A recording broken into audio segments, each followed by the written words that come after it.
कभी सोचा है कि 16वीं सदी का कोई कवि हमें आज की जिंदगी के बारे में कुछ सिखा सकता है? आज हम रहीम के दोहों में छिपे उन गहरे सबकों को समझेंगे जो हैरान करने वाली बात है कि आज भी उतने ही सच हैं। चलिए शुरुआत ही इस बहुत ही दमदार दोहे से करते हैं। रिश्तों की नाजुकी के बारे में ये जो गहरी समझ है, ये सदियों पहले के कवि की है। रहीम कहते हैं कि प्यार का जो रिश्ता है वो एक धागे की तरह होता है। इसे कभी झटके से नहीं तोड़ना चाहिए, क्योंकि अगर ये एक बार टूट गया ना, तो जुड़ने पर भी उसमें एक गांठ हमेशा के लिए रह जाती है। तो ये सवाल मन में आना लाजमी है, भाई एक ऐसा इंसान जो हमसे सैकड़ों साल पहले जिया, उसकी बातें आज हमारी जिंदगी में भला कैसे काम आ सकती हैं? इसका जवाब जानने के लिए पहले ये समझना होगा कि ये ज्ञान, ये समझ आखिर आई कहाँ से। तो चलिए इन दोहों के पीछे जो असाधारण शख्सियत है, पहले उनसे मिलते हैं। इनका पूरा नाम था अब्दुर रहीम खान खाना, लेकिन ये सिर्फ एक कवि नहीं थे।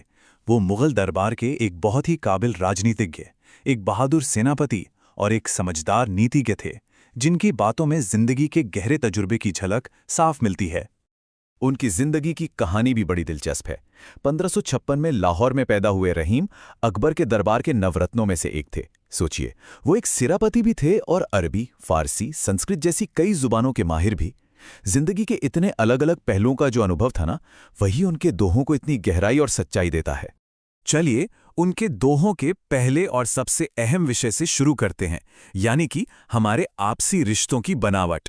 इस दोहे में रहीम हमें हमारे शब्दों और हमारे कामों के असर के बारे में एक कड़वी लेकिन सच्ची बात बताते हैं। वो कहते हैं कि एक बार अगर कोई बात बिगड़ जाए तो चाहे लाखों कोशिशें कर लो, उसे पहले जैसा नहीं किया जा सकता। और जो मिसाल उन्होंने दी है वो कितनी ज़बरदस्त है। जैसे फटे हुए दूध से मक्खन नहीं निकाला जा सकता, बिल्कुल वैसे ही कुछ बातें और कुछ रिश्ते एक बार बिगड़ जाएं तो पूरी तरह से ठीक नहीं हो सकते। ये हमें सिखाता है कि कुछ भी कहने या करने से पहले सोचना कितना ज़रूरी है। अब अगले विषय पर चलते हैं, जो हमें विनम्रता और आत्मसम्मान के असली मूल्य को समझाता है। ये रहीम के सबसे मशहूर और शानदार दोहों में से एक है। इसमें वो पानी शब्द का इस्तेमाल 3 बिल्कुल अलग अलग मतलब समझाने के लिए करते हैं। ये उनकी समझ और भाषा पर उनकी पकड़ का एक बेहतरीन नमूना है। आप देखिए, ये कितना कमाल का है। एक ही शब्द पानी 3 अलग अलग चीजों के लिए उनकी सबसे जरूरी चीज बन जाता है।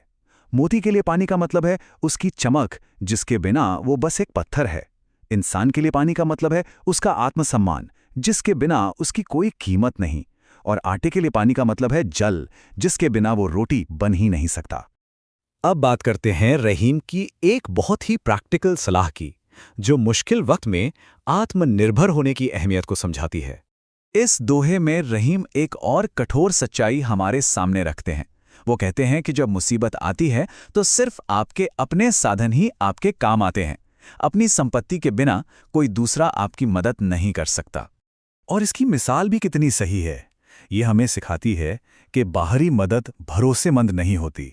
असली सुरक्षा अपनी तैयारी और अपने साधनों से ही मिलती है। ठीक वैसे ही जैसे कमल के फूल के पास अगर खुद का पानी ना हो तो उसे सूरज की तेज धूप भी नहीं बचा सकती, बल्कि सुखा देती है। अब एक और अहम सबक की ओर बढ़ते हैं, जो हमें सिखाता है कि हर चीज का सम्मान करना चाहिए, चाहे वो छोटी हो या बड़ी। यह एक बहुत ही मशहूर दोहा है जो हमें सिखाता है कि किसी भी चीज को छोटा समझकर उसे नजरअंदाज नहीं करना चाहिए। अक्सर हम बड़ी और असरदार चीजों को देखकर छोटी चीजों की कीमत भूल जाते हैं। ये तुलना कितनी सटीक बैठती है। हर चीज का अपना एक खास मकसद होता है, जिसे कोई दूसरी चीज पूरा नहीं कर सकती। जहां कपड़ा सिलने के लिए एक छोटी सी सुई की जरूरत होती है, वहां एक बड़ी और शक्तिशाली तलवार भी किसी काम की नहीं। तो चलिए रहीम की इस समझदारी से मिले सबसे जरूरी सबकों को एक साथ देखते हैं। तो ये है वो जरूरी बातें जो रहीम हमें सिखाते हैं कि रिश्तों को सावधानी से निभाएं, विनम्रता को अपना सबसे बड़ा गुण बनाएं, हर चीज की कीमत समझें, आत्मनिर्भर बनें और हमेशा सोच समझकर कोई भी कदम उठाएं। ये सबक आज भी उतने ही कीमती हैं जितने सदियों पहले थे। और अंत में एक सवाल जो सोचने पर मजबूर करता है। आज के इस भागदौड़ भरी जिंदगी में रहीम की कौन सी सलाह है जो सबसे ज्यादा काम की लगती है, सबसे ज्यादा मायने रखती है? ये वाकई एक विचार करने वाला प्रश्न है।